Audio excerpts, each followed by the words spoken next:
All right, everyone, welcome back. I'm Julia Burke. I'm here at the Foss Waterway Seaport, and I have some people on Facebook, some people on YouTube. I'm here by myself, so bear with me on any technical difficulties. So we're streaming now on, like I said, on Facebook and YouTube. I can see your comments here. We're using something new called StreamYard. So if you want to chat with me or ask me any questions, you can do that right there. So today we're talking about ocean currents, specifically convection currents. So what we're going to do is, first, I'm going to share with you a video that was put out by NOAA that explains the different types of ocean currents pretty well. It's about 4 minutes long. Since I'm not an animator, I'm going to go ahead and use what NOAA put out, which is really helpful. And then I'm going to do a cool demo that you can do at home.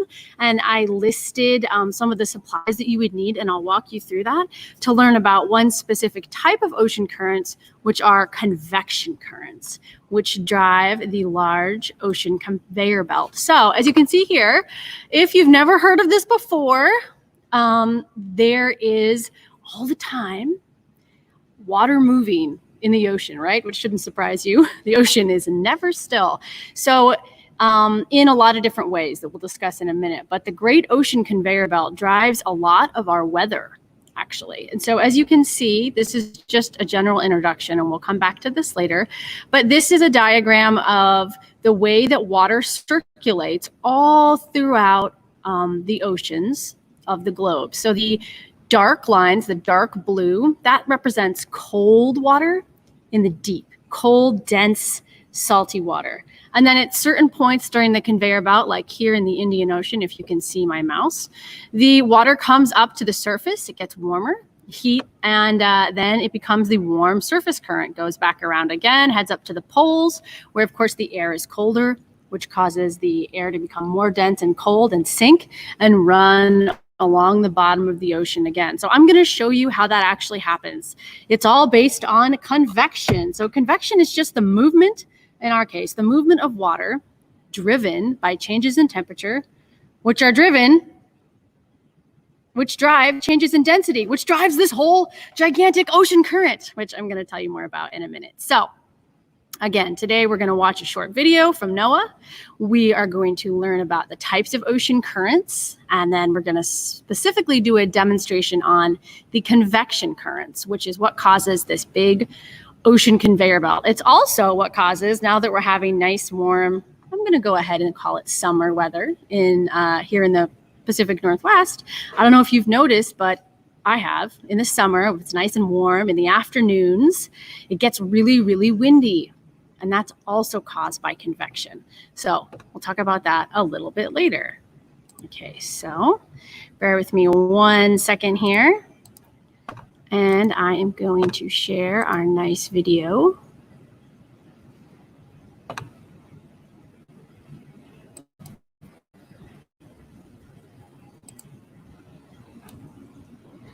Here.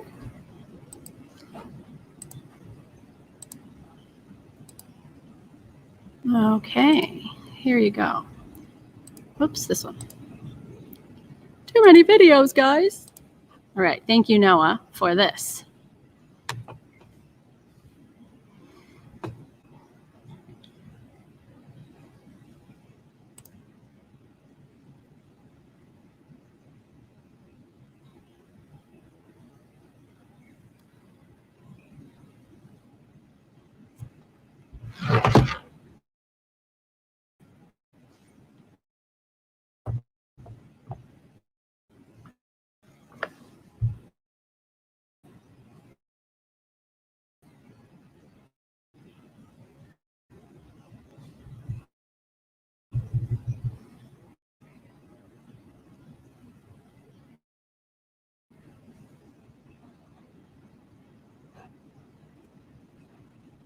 Oh, well, that's fun. Well, apparently the internet is glitching. There's nothing like a live show to make things crazy. All right, we'll give that a pause in a second.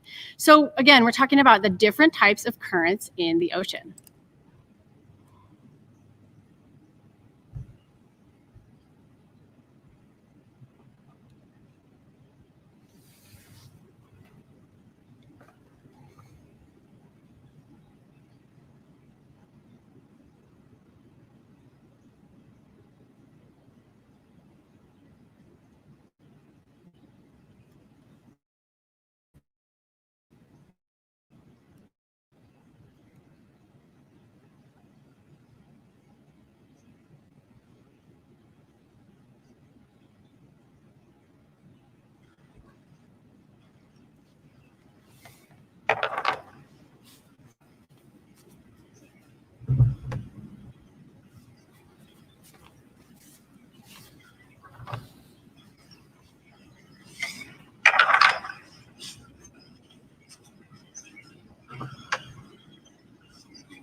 All right, thank you very much to our friends at NOAA for that.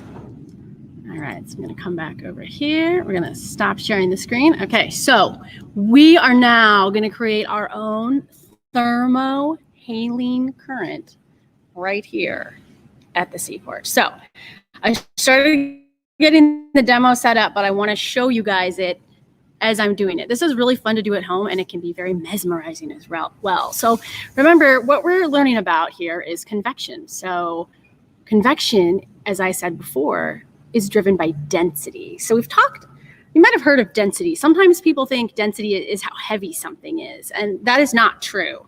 Density is just how tightly packed the molecules are. And with water, when water is warmer, it's less dense. When water is colder, it's more dense. Okay, so I'm gonna point you down here. So I have some water sitting here. This is just a regular bin of water, like you could find at home. And then I have a few glasses that are about the same height. Okay, so this one doesn't have anything in it. And this one, I'm going to fill, without pouring it all over my computer, with very hot water. So this hot water would be less dense than cold water, right? And remember, in real life, that's what's driving convection currents. So this is really simple to do. We're going to take these 2 cups. Then we're going to balance our bin of just room temperature water on top. Okay. The next thing that you need is food coloring. So I'm going to move the camera in a minute, but I'm going to take the red food coloring to represent warm water. Whoops, that's blue, just kidding. The caps were on wrong. And put it right down here, okay? Then we're going to take the blue food coloring and put it over there on the cold, okay? And just to help it out a little, I like to add a little bit of ice on this side. So let's bring this down here so that you can see a little bit better what's happening. Okay, so let's check out our red warm water. So you can see, just as you would expect, the red warm water indicated with that red dye is rising, which looks pretty neat. So, and then over here, the cold water, it's already at the bottom, but this is bizarre.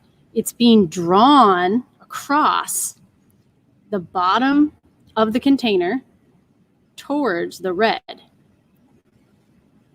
Now, that's interesting. You wouldn't necessarily expect that, right? You might expect it just to stay right where it is.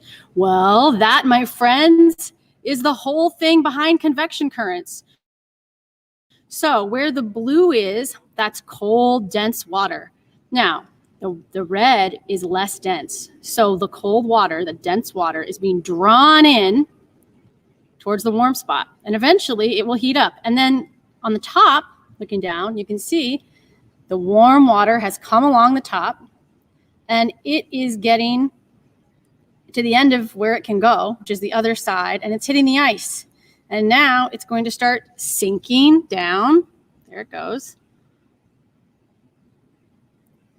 And my friends, we've made a complete circulation of a real convection current right here in our little tank at home. Now, this is really fun to try.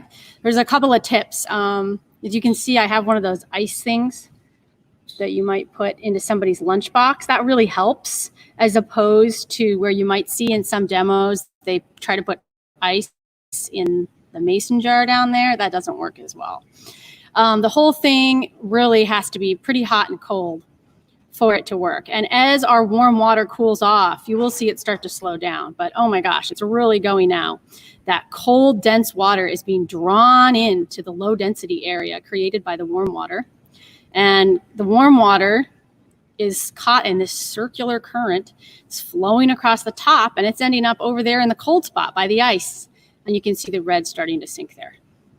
Sorry, wrong way, backwards. The red starting to sink and go down towards the blue. So this is really fun. It is starting to slow down. It doesn't go forever.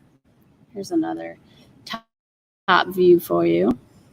But that is how you can make a convection current at home. And like they told you in the video, this is really important. Put you back up here so you can see me.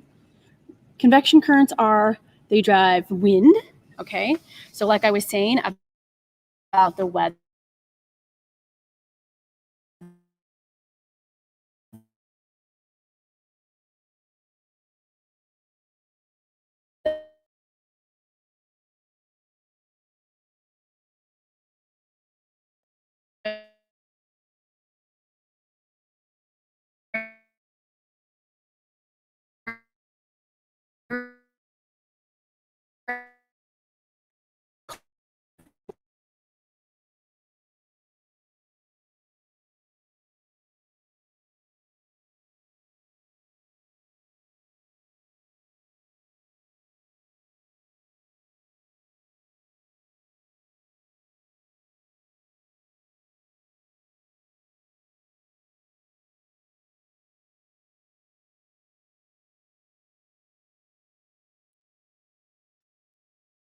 okay, we're back. I apologize for that. Thanks for sticking with me through the technical difficulties. Apparently, I've crashed the internet at the seaport.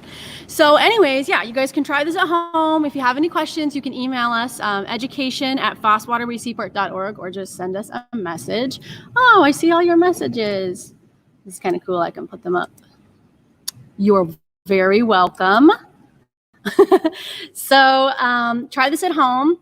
Use my tips and make sure the water's really hot. The ice is really cold. And if you guys are at home and you're trying to do school from home, we do a lot of really fun demos like this. Your teacher can call and book classes. We're pretty full. Oh, I'm frozen as my ice. I like it. Well, I'm sorry, I'm frozen. Apparently, I need to go reset the router. But anyways, we are booking classes now regularly to come. You can ride up virtually inside of our whale skeleton over there. You can check out the sea stars and our touch tanks. We're pretty much fully booked for May now, but I do still have some openings for June, and it's totally free. So send us an email, and we'll see you soon. Have a great day, and make sure you get out and enjoy that sunshine.